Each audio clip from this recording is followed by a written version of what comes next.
তুরস্কের ব্যাপারে সুর নরম করল যুক্তরাষ্ট্র।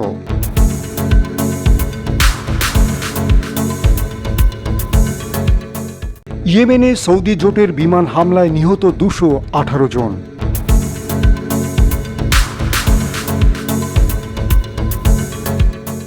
ট্রাম্পের ভুলের মাসুল আমাকে দিতে হচ্ছে, বললেন মার্কিন প্রেসিডেন্ট জো বাইডেন।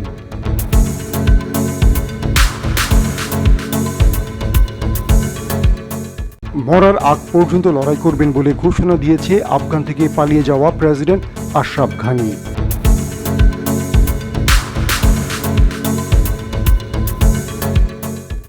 আসসালামু আলাইকুম, সবাইকে স্বাগত জানাই মাসুম মাহবুব। প্রিয় দর্শক, আজকেও থাকছে আপনাদের জন্য আন্তর্জাতিক বিশ্বের বেশ কিছু গুরুত্বপূর্ণ খবর। আশা করি পুরো ভিডিওতে আমাদের সঙ্গেই থাকবেন। ওপেন দাইস মানে সত্যকে সত্য বলা, মিথ্যেকে মিথ্যে বলা। আমরা শোনা কথা নয়, চোখে যা দেখি তাই বলি। যুক্তরাষ্ট্রের প্রেসিডেন্ট জো বাইডেনের সঙ্গে F-16 যুদ্ধ বিমান কেনার বিষয়ে আলোচনা করেছেন তুরস্কের প্রেসিডেন্ট রজব তাইয়্যিপ এরদোয়ান। বৈঠকে এ বিষয়ে বাইডেনের আচরণ ইতিবাচক বলে জানিয়েছেন তুরস্কের প্রেসিডেন্ট। রোববার ইতালির রোমে এক সংবাদ সম্মেলনে তুরস্কের প্রেসিডেন্ট একথা জানান। এমন তথ্য নিশ্চিত করেছে ডেলি সাবা। তুরস্কের প্রেসিডেন্ট বলেন, F-16 যুদ্ধবিমান ক্রয় ও আধুনিকরণের বিষয়ে তুরস্কের প্রস্তাবে বাইডেনের আচরণ ইতিবাচক ছিল। এরদোয়ান বলেন, আমাদের কাছে থাকা F-16 যুদ্ধবিমানের আধুনিকায়ন ও এই মডেলের নতুন যুদ্ধবিমান কেনা নিয়ে আলোচনা হয়েছে। সংবাদ সম্মেলনের আগে বাইডেন ও এরদোয়ান এক বৈঠকে মিলিত হন। তুরস্কের কর্মকর্তারা জানিয়েছেন, রাশিয়ার কাছ থেকে S-400 কেনার কারণে F-35 নিয়ে চুক্তি ভেস্তে যাওয়ার পর F-16 যুদ্ধবিমান কেনার বিষয়ে যুক্তরাষ্ট্রের সঙ্গে আলোচনা করেছে তুরস্ক।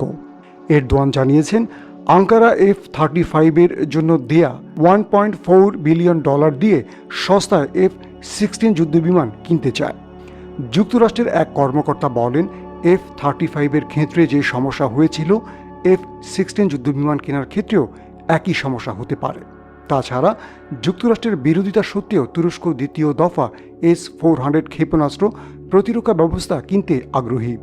এদিকে যুক্তরাষ্ট্রের কর্মকর্তারা বুধবার আঙ্কারায় F-35 যুদ্ধবিমান সংক্রান্ত বিদ্যমান সমস্যার সমাধানে বৈঠকে মিলিত হয়েছিলেন। বৃহস্পতিবার যুক্তরাষ্ট্রের প্রতিরক্ষা মন্ত্রী লয়েড অস্টিন তুরস্কের প্রতিরক্ষা মন্ত্রী হুলসি আকারের সঙ্গে কথা বলেন। রোববার বাইডেন এরদোয়ানের 70 মিনিট বৈঠকের পর তুরস্কের প্রেসিডেন্টের যোগাযোগ পরিচালকের দপ্তর থেকে বিবৃতিতে বলা হয়েছে, ইতিবাচক আবহে বৈঠক হয়েছে দু রাষ্ট্রপ্রধানের মধ্যে। এতে দ্বিপক্ষীয় সম্পর্কের বিভিন্ন বিষয় সহ আঞ্চলিক বিষয়াদি আলোচনা করা হয়েছে। বৈঠকে দু নেতা যুক্তরাষ্ট্র তুরস্ক সম্পর্ক শক্তিশালী এবং উন্নয়ন করতে একমত হন। এই লক্ষ্যে তারা পরবর্তীতে বিভিন্ন কর্মকৌশল গ্রহণের বিষয়েও সম্মত হয়েছেন।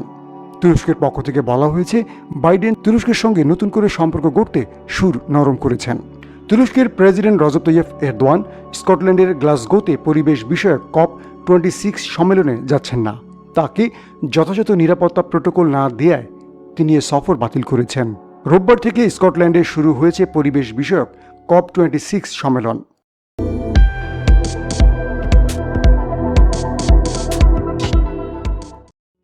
মধ্যপ্রাচ্যের দেশ ইয়েমেনের মারিবে সৌদি আরবের নেতৃত্বাধীন জোটের বিমান হামলায় 218 জনের বেশি হুতি যোদ্ধা নিহত হয়েছেন। রোববার সৌদি জোটের বরাত দিয়ে এমন তথ্য নিশ্চিত করেছে আরব নিউজ।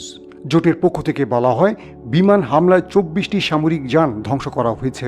গত 72 ঘন্টায় দু জেলায় 218 জনের বেশি ইরান সমর্থিত হুতি যোদ্ধা নিহত হয়েছেন। সম্প্রতি ইয়েমেনের মারিব প্রদেশের রাজধানী মারিব শহরে সংঘাত বেড়ে গেছে। সৌদি জোটের দেয়া তথ্য অনুযায়ী 11 অক্টোবরের পর থেকে নিহত হয়েছেন 2000-এরও বেশি হুতি যোদ্ধা। সর্বশেষ হামলা চালানো হয়েছে আল জাওবা ও আল কাসারে। 2014 সালে সংঘাত শুরুর পর যুদ্ধ থেকে পালিয়ে আসা হাজার হাজার অভ্যন্তরীণ বাস্তুচ্যুত ব্যক্তিদের নিরাপদ আশ্রয়স্থল মারিব। এ মারিব দখলে ফেব্রুয়ারি থেকে জোরসোরে অভিযান শুরু করে হুতিরা। মাঝে মাঝে হামলা কিছুটা কমলেও আবারও হামলা জোরদার করে দুপক্ষ। সম্প্রতি ইরান সমর্থিত হুতিরা সৌদি আরবে বেশ কয়েকটি হামলা পরিচালনা করে, যদিও সৌদি আরব সেই হামলাগুলো নস্যাৎ করে দেয়। সৌদি আরবে হুতিদের হামলা বৃদ্ধির পরপরই সৌদি আরব হুতিদের উপর এমন বড় অভিযান পরিচালনা করেছে।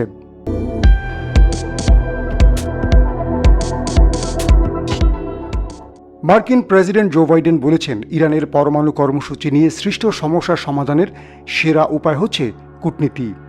বাইডেন আরও বলেন, সাবেক প্রেসিডেন্ট ডোনাল্ড ট্রাম্প পরমাণু সমঝোতা থেকে বেরিয়ে গিয়ে যে ভুল করেছিলেন তার মাসুল আমাদের আজও দিতে হচ্ছে।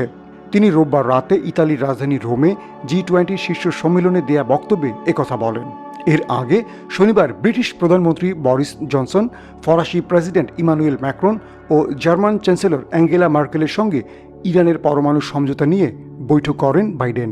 ওই বৈঠকের ফল তুলে ধরতে গিয়ে বাইডেন G20 শীর্ষ সম্মেলনে বলেন, 3 ইউরোপীয় দেশের শীর্ষ নেতাদের সঙ্গে তার বৈঠকে এই সমঝোতা হয়েছে যে ইরানের পরমাণু সমঝোতা নিয়ে সৃষ্ট অচলাবস্থার অবসান কূটনৈতিক পন্থায় হতে হবে এবং এটি সেরা উপায়। ট্রাম্পের ইরান বিরোধী সর্বোচ্চ চাপ প্রয়োগের নীতি ব্যর্থ হওয়ার পর জো বাইডেন প্রশাসন ইরানের পরমাণু সমঝোতা প্রত্যাবর্তনের আগ্রহ প্রকাশ করে।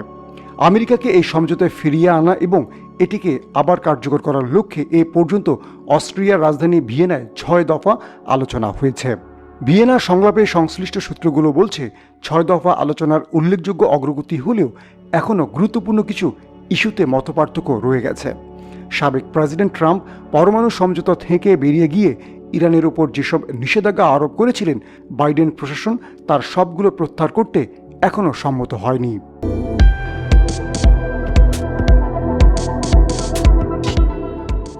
গোয়েন্দাদের সব তথ্য ভুল প্রমাণ করে আগস্টের দ্বিতীয় সপ্তাহে কাবুল দখল করে নেয় তালেবান। এরপর দেশটির প্রেসিডেন্ট আশরাফ গনি পালালে সাবেক সরকারের পতন নিশ্চিত হয়।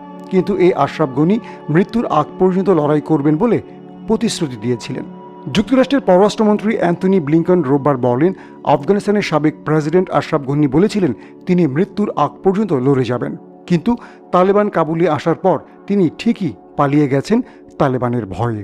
CBS ফেস দ্য নেশন টকশোতে যুক্তরাষ্ট্রের সাবেক বিশেষ দূত জালমাই খালিলজাদ বলেন, কাবুলের সরকারের পতন ঠেকাতে বাইডেন প্রশাসন আরও কিছু করতে পারত। টকশোতে অ্যান্থনি ব্লিংকেন বলেন, আমি 14 আগস্ট শনিবার রাতে আশরাফ গনির সঙ্গে কথা বলেছিলাম। তাকে নতুন একটি সরকারের হাতে ক্ষমতা হস্তান্তর করার একটি পরিকল্পনা মেনে নিতে চাপ দিলাম। ওই সরকার তালেবানের নেতৃত্বে হবে ঠিকই, কিন্তু সরকারের আফগানিস্তানের সব পক্ষের প্রতিনিধি থাকবে। তখন আশরাফ গনি আমাকে বললেন তিনিও এমনটি করতে প্রস্তুত আছেন। তবে তালেবান যদি এই প্রক্রিয়া মেনে না নেয় তবে তিনি মৃত্যুর আগ পর্যন্ত তালেবানের বিরুদ্ধে লড়াই করবেন বলে জানিয়েছিলেন। কিন্তু পরের দিনই আশরাফ গনি আফগানিস্তান থেকে পালিয়ে যান। আশরাফ গনি পালানোর পরই তালেবান যোদ্ধারা কাবুলের নিয়ন্ত্রণ নেয়। এরপর 30 আগস্ট যুক্তরাষ্ট্র আফগানিস্তান থেকে সব সেনা প্রত্যাহার করে নেয়। এর মধ্যে আফগানিস্তানের সব প্রদেশ নিয়ন্ত্রণে নেয় তালেবান, গঠন করে অন্তর্বর্তী সরকার। যুক্তরাষ্ট্রের পররাষ্ট্রমন্ত্রী অ্যান্থনি ব্লিংকন বলেন, আফগানিস্তানের সাবেক প্রেসিডেন্ট আশরাফ গনি কাপুরুষের মতো পালিয়ে যাওয়ায় তালেবানরা আরও শক্তিশালী হয়েছে। বর্তমানে আফগানিস্তানে ক্ষমতায় থাকা তালেবানের সঙ্গে যুক্তরাষ্ট্রের সম্পর্ক কেমন হবে সে বিষয়ে কোনো মন্তব্য করেনি যুক্তরাষ্ট্রের পররাষ্ট্রমন্ত্রী অ্যান্থনি ব্লিংকন।